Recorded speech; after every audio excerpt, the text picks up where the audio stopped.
Karl Marx.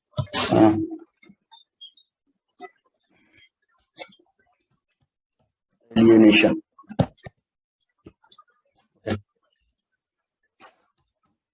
It is a process by which worker feels alienated from self and society. According to Karl Marx, alienation in the society is the product of capitalism. It is the product of capitalist class. Alienation is felt by worker.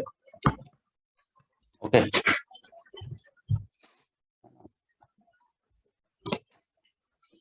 So how it is emergence of alienation. Okay. So there are 6 different society according to Karl Marx: primitive society, and then feudal society, and then the ancient society, and then feudal society, and then capitalist society. And then this will, after revolution, this will come into socialism and then communalism. Okay. According to Karl Marx, यहाँ पे private property नहीं है तो exploitation नहीं है, exploitation नहीं है तो एलियनेशन नहीं है। इसी सोसाइटी में प्राइवेट प्रॉपर्टी इमर्ज होता है तो एक्सप्लॉयटेशन इमर्ज होता है, एक्सप्लॉयटेशन इमर्ज होता है तो एलियनेशन इमर्ज होता है। तो प्रिमिटिव सोसाइटी में जब तक प्राइवेट प्रॉपर्टी नहीं होता है तब तक एलियनेशन नहीं होता है। फिर जब एंशिएंट सोसाइटी आता है यहाँ से प्राइवेट प्रॉपर्टी का कंसेप्ट क्या होता है, इमर्ज होता है ना, मैच्योर होता है, डेवलप होता है। तो यहाँ पे एलियनेशन होता है। इसमें सिंस प्राइवेट प्रॉपर्टी कंसेप्ट और ज्यादा डिपेंड हो जाता है तो एलियनेशन और भी बढ़ जाता है। सबसे ज्यादा हाईएस्ट एलियनेशन कहाँ पे ज्यादा होता है, कैपिटलिस्ट सोसाइटी में, है ना। और यहाँ पे एलियनेशन होगा कि नहीं?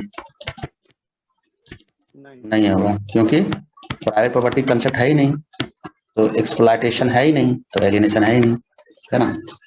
तो ये हुआ, है ना। अब ये सॉल्यूशन ये है कि इसका सॉल्यूशन क्या है ना, ये सॉल्यूशन क्या है इसका, कि जो एलियनेशन वर्कर फील करता है कैसे ये फीलिंग जो एलियनेशन है कैसे दूर होगा,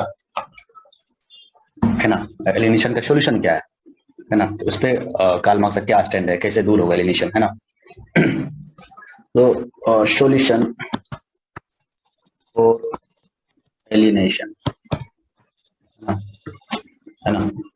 तो ये कैपिटलिस्ट सोसाइटी है, यहाँ पे एलियनेशन क्या होता है, मैक्सिमम होता है ना।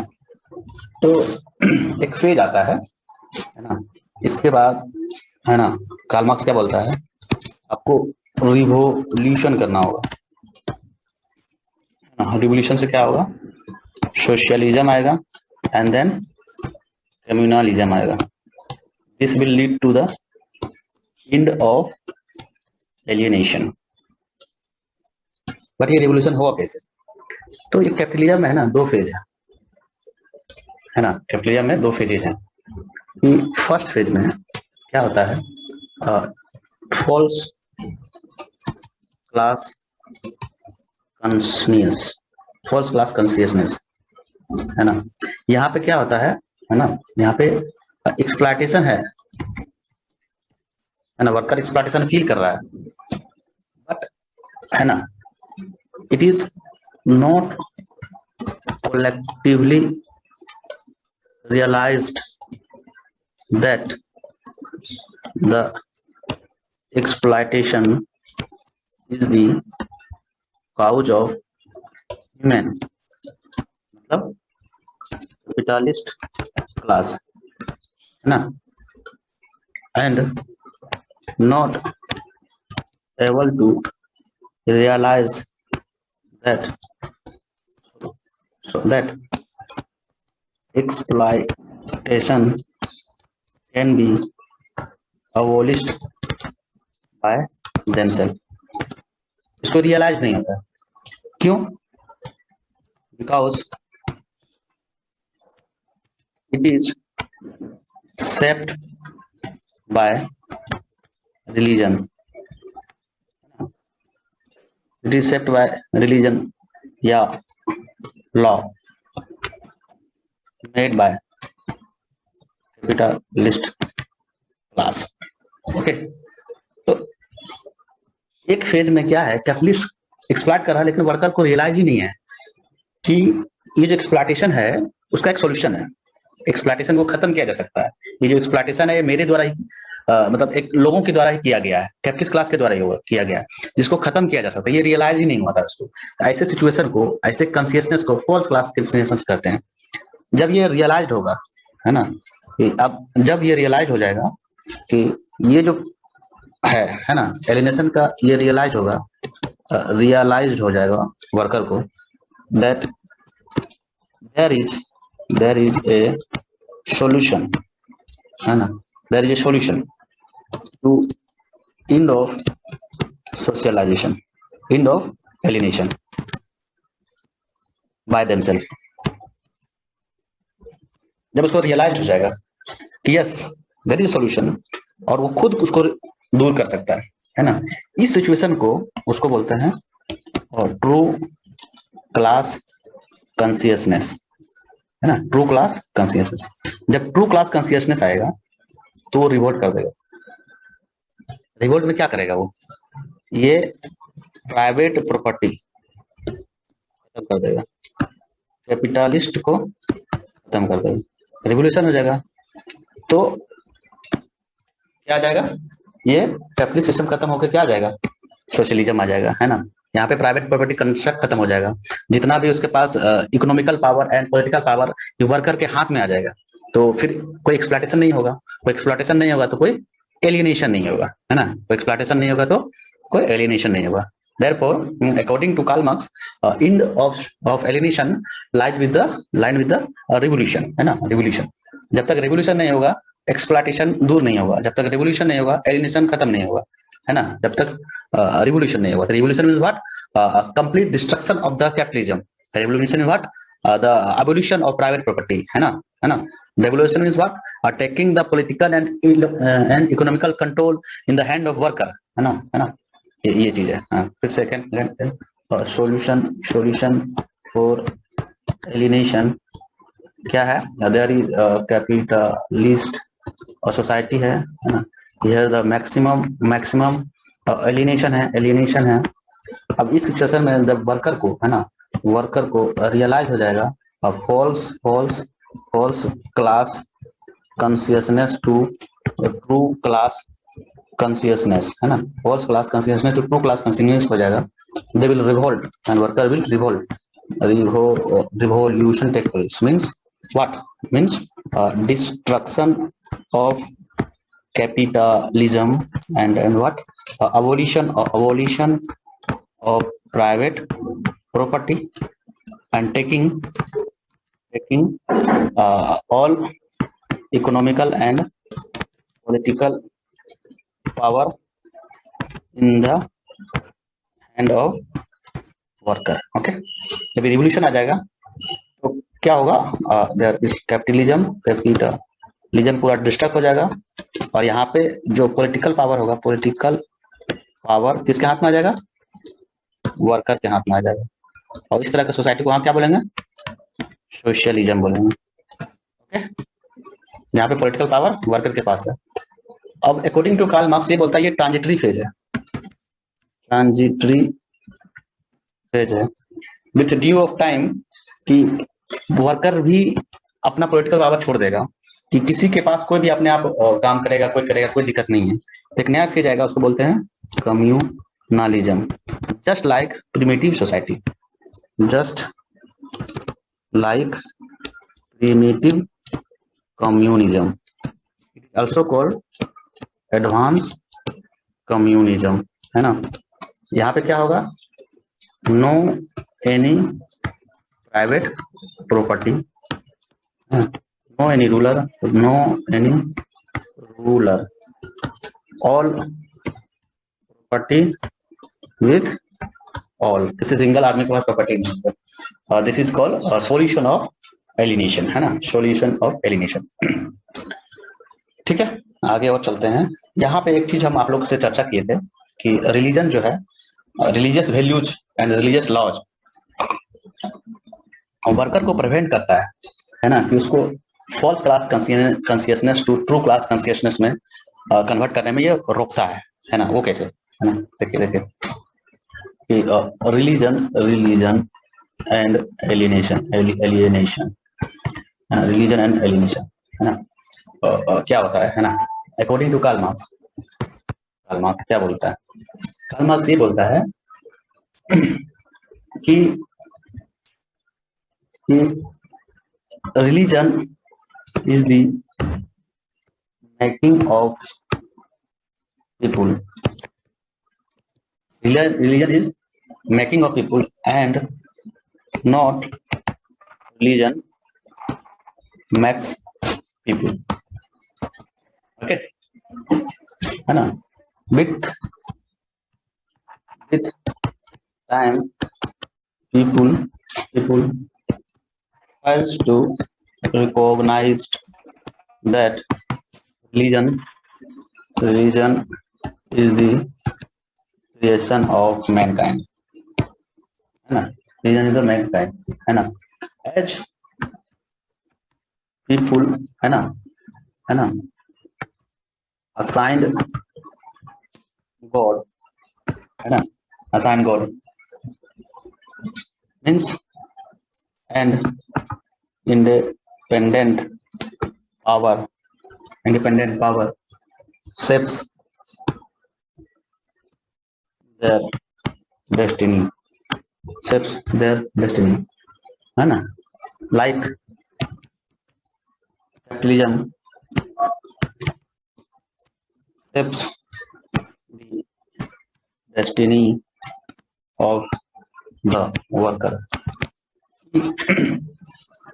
जैसे पीपुल जितना अपने गॉड को मानेगा, असाइन करेगा, है ना, गॉड को, उतना क्या लगेगा कि उसको सुपर नेचुरल पावर उसको उसके डेस्टिनी को मान रहा है। मतलब जो आदमी जितना रिलीजियस होता है, जितना रिलीजन पे बिलीव करता है, उसके साथ क्या होता है कि उतना भगवान उसको ऊपर से बना के भेजा है, भगवान उसको गाइड कर रहा है कि आज उसको कुछ ऐसा नहीं हो रहा है वो अपने मन से कर रहा है, बल्कि भगवान के मन से कर रहा है। Means as therefore as people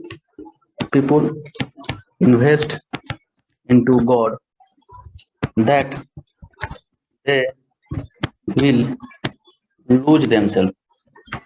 जो जितना पीपुल को जो जितना भगवान में इन्वेस्ट करेगा अपने आप को, वो अपने आप को उतना लॉस करेगा, अकॉर्डिंग टू कार्ल मार्क्स ये बोल रहा है ना। आगे चलते हैं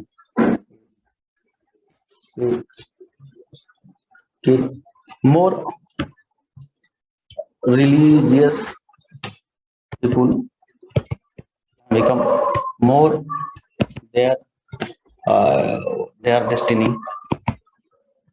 or day to day life is shaped by external force and lose their own power or being। मतलब जितना आप रिलीजियस होगे उतना आप अपने आप को लॉस करोगे, लूज ऑफ ह्यूमन बीइंग, अपने आप से दूर होगे, मतलब लॉस ऑफ सेल्फ, मतलब उतना अपने आप से दूर पहुंचाओगे, मतलब एलिएनेटेड होगे। मतलब रिलीजन इंक्रीजेज सोसाइटी में, एलिएनेशन विल इंक्रीज।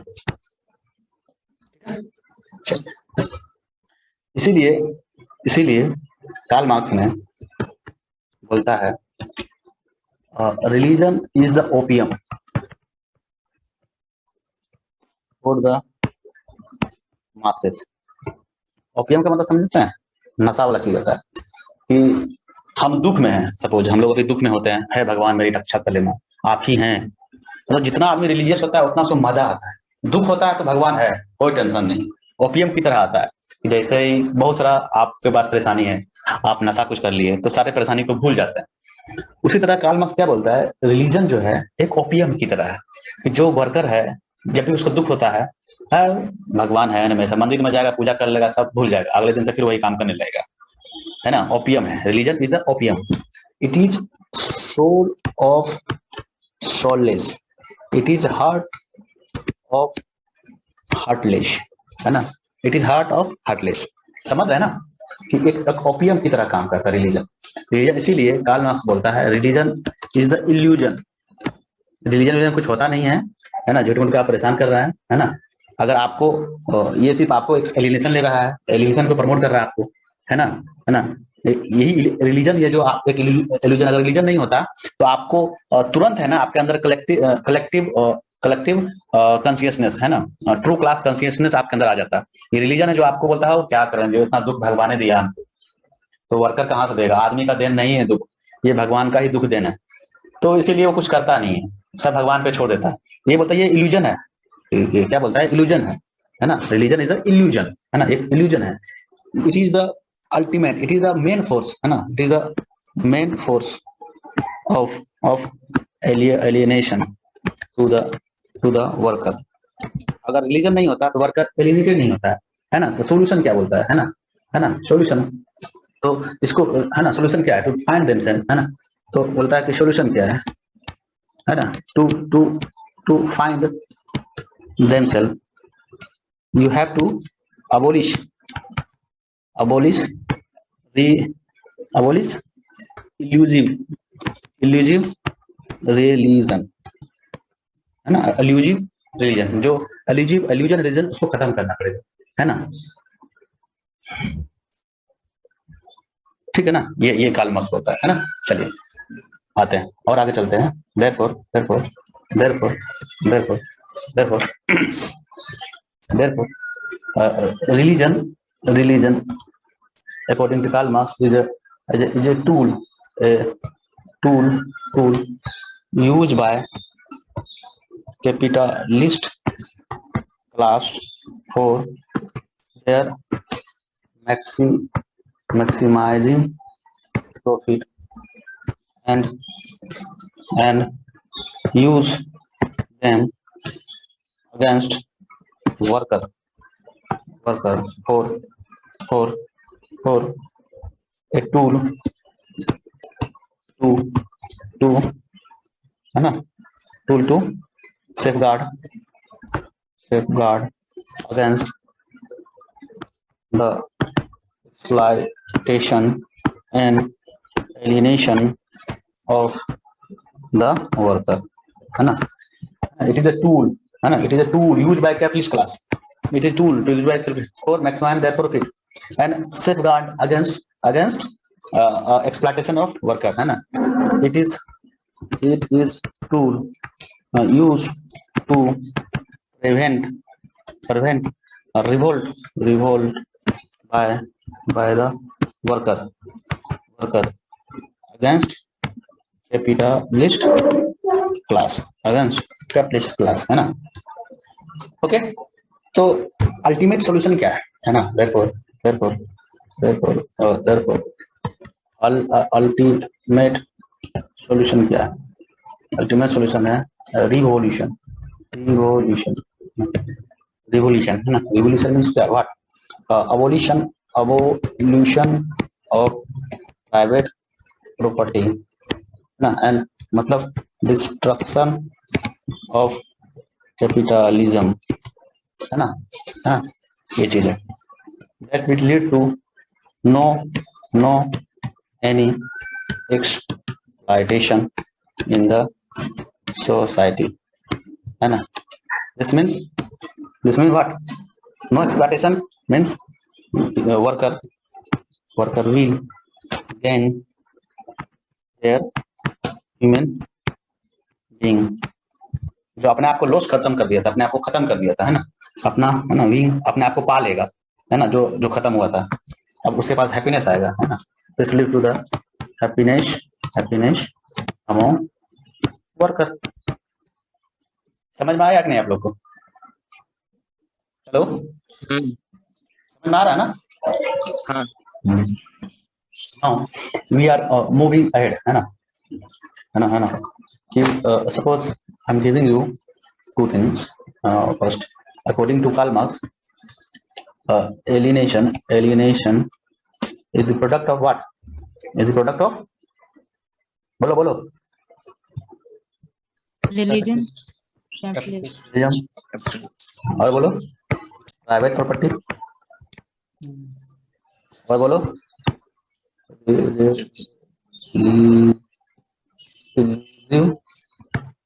रिलीजन, ठीक है, और बोलो, है ना, क्लास स्ट्रक्चर, मतलब है, बोल सकते हैं, ये सब है, ठीक है ना, ठीक है।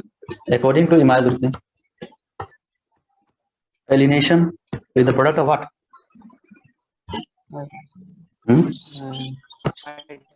Laws of social bond, means what? Forces of regulation and forces of integration। समझ में आ रहा हम क्या बताना चाह रहे हैं? हाँ, बहुत ज्यादा रेगुलेशन होगा तो क्या होता है? सुसाइड होता है ना भाई, सुसाइड, ये तो एक तरह का एलियनेशन ही है ना। अगर रेगुलेशन बहुत कम है कौन सा सुसाइड होता है? बोलो, फार्मर सुसाइड हम कहीं बताया है क्या? बोलो बोलो। लो रेगुलेशन के लिए अनोमिक है ना, very high integration, altruistic side, low integration, what, integration है ही नहीं, अलग है, मतलब इगोइस्टिक साइड, है ना। एलिनेशन को हम लोग एलिनेशन की तरह देख सकते हैं सुसाइड को,